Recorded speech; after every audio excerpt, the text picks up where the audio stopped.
Assalamualaikum warahmatullahi wabarakatuh. Jadi hari ini kita bertemu lagi.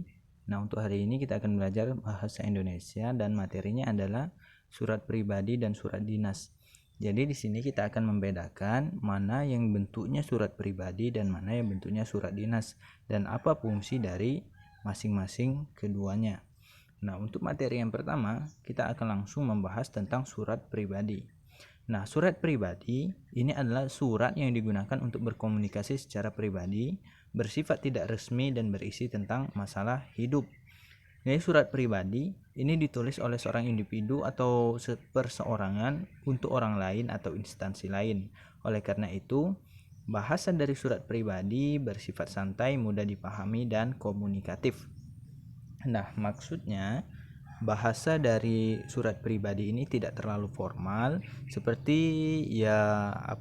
seperti kita memberi kabar misalnya kepada kawan kita atau kita berkomunikasi dengan teman kita, tetapi tetap menggunakan bahasa yang sopan dan tetap mengutamakan etika dan sopan santun. Nah, surat pribadi ini dibuat dari seseorang untuk orang lain, misalnya surat bertukar kabar kepada kerabat. Nah, sementara contoh surat pribadi yang biasa kita lakukan ini adalah surat pribadi izin ke sekolah. Misalnya saat kita tidak masuk ke sekolah, bisa itu sakit atau karena izin ada keperluan keluarga, maka kita mengirim surat. Itu sebenarnya surat pribadi yang kita kirimkan ke instansi. Instansi apa namanya? Instansi sekolah. Nah, jika bahasa dalam surat resmi lebih baku dan jelas polanya, maka tidak demikian dengan surat pribadi. Namun dalam surat pribadi tetap ada hal yang perlu diperhatikan, yaitu tata etika dan sopan santun, khususnya jika kita menulis kepada orang lain yang lebih dewasa. Nah, jadi ya seperti yang saya katakan tadi, apabila kita menulis surat pribadi meskipun bahasanya tidak resmi tetapi tetap mengutamakan etika dan sopan santun. Nah, berikut adalah contoh dari surat pribadi sekaligus dengan unsur-unsurnya. Jadi apa saja yang terdapat di surat pribadi? Oke, yang pertama, perhatikan berikut unsur-unsur surat pribadi. Coba perhatikan. Jakarta 09 September 2016. Ini merupakan Jakarta ini tempat menulis, dan 9 September ini 2016 adalah waktu kita menulis. Misalnya kita menulis hari ini, karena saya ada di Bengkulu maka saya tulis Bengkulu. Kemudian tanggal berapa hari ini? 05 September 2020. Itu tempat penulisan dan tempat dan tanggal penulisan surat. Yang selanjutnya adalah tujuan surat. Jadi tujuan surat, kita ini mau mengirimkan surat untuk siapa? Misalnya untuk orang tuaku tercinta, atau untuk sahabat karibku yang ada di Bali misalnya, atau untuk wali kelas yang ada di SMP Negeri 20 Kota Bengkulu misalnya. Nah, kemudian ada salam pembuka. Salam pembuka ini sebenarnya bebas. Bisa menggunakan Assalamualaikum warahmatullahi wabarakatuh, bisa juga dengan selamat pagi. Tergantung menyesuaikan dengan kondisi kita. Nah, kemudian ada isi surat.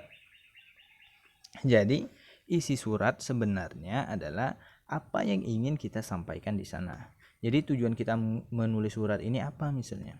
Jadi misalnya kita ingin berbagi kabar saja, atau misalnya kita ingin meminta uang kepada orang tua, atau juga kita memberitahukan bahwa kita sedang sakit kepada pihak sekolah. Itu namanya isi surat. Kemudian ada salam penutup. Ini salam penutup. Salam penutup pun juga bebas. Bisa menggunakan wassalamualaikum, atau bisa juga selamat pagi, selamat siang, selamat sore, selamat malam. Dan kemudian ada juga identitas pengirim surat. Nah, identitas pengirim surat ini adalah nama kita. Jadi kita yang menulis surat. Jadi inilah unsur-unsur dari surat pribadi. Ada tempat dan tanggal penulisan surat, ada tujuan surat, ada salam pembuka, isi surat, salam penutup, dan identitas pengirim surat. Yang selanjutnya adalah surat resmi. Nah, kalau surat resmi biasa juga dengan disebut surat dinas. Surat dinas adalah surat yang dikirim oleh suatu instansi atau kepada lembaga perseorangan atau ke instansi lain yang berisi hal-hal kedinasan. Contoh dari surat dinas adalah surat undangan, surat jual beli, surat perjanjian, nota dinas, dan lain-lain. Jadi misalnya surat dinas ini merupakan yang dikirim suatu instansi. Instansinya itu bisa dari sekolah, bisa dari pemerintahan desa, bisa juga dari pemerintahan daerah, bisa jadi pemerintahan pusat, atau bisa jadi dari perusahaan. Jadi surat dinas ini bisa dikirimkan ke perorangan secara langsung maupun dikirimkan ke instansi lain. Nah, dalam menulis surat dinas ada beberapa hal yang perlu kita perhatikan, yaitu penggunaan bahasanya. Namun bahasa surat dinas ini lebih mudah dibandingkan surat pribadi. Surat resmi atau surat dinas tidak memerlukan bahasa yang bertele-tele. Gaya bahasa dari surat dinas atau surat resmi ini lebih singkat, jelas, dan berpola tetap. Nah, untuk lebih mengertinya, mari kita perhatikan contoh dari surat dinas berikut atau surat resmi.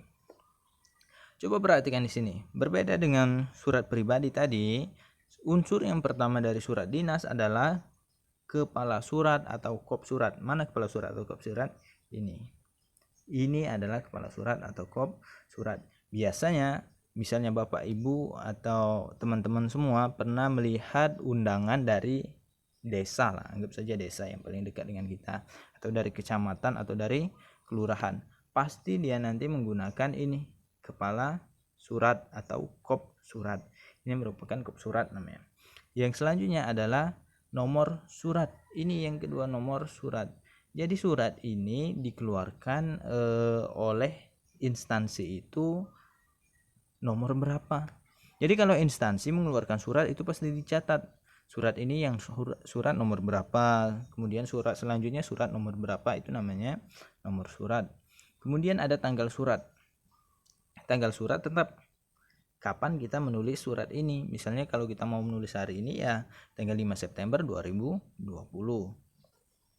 Kemudian ada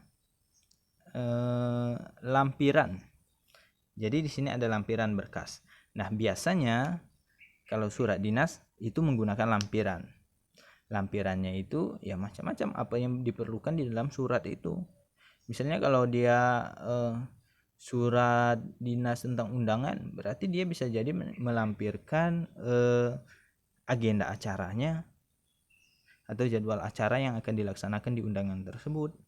Nah, kemudian hal ini adalah, misalnya hal ini ada perihal surat. Jadi surat ini tentang apa?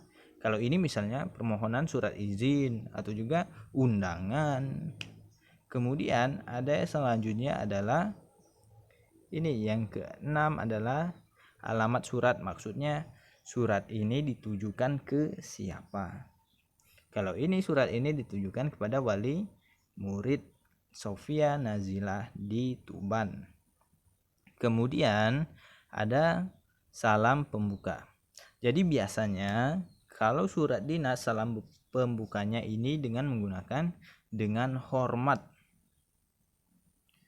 Nah, kemudian ada isi surat. Tetap isi surat ini menjelaskan tentang tujuan surat ini dikirim atau dibuat.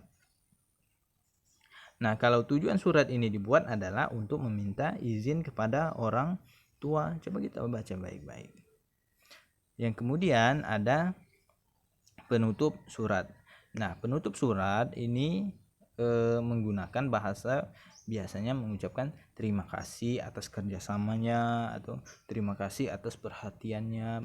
Ini namanya contoh surat dari surat resmi. Jadi bahasanya itu menggunakan bahasa yang formal, menggunakan bahasa resmi. Nggak boleh bahasa lo gue, tapi bisa menggunakan bahasa saya atau aku, ya seperti itu. Kemudian ada identitas pengirim surat. Jadi identitas pengirim surat ini,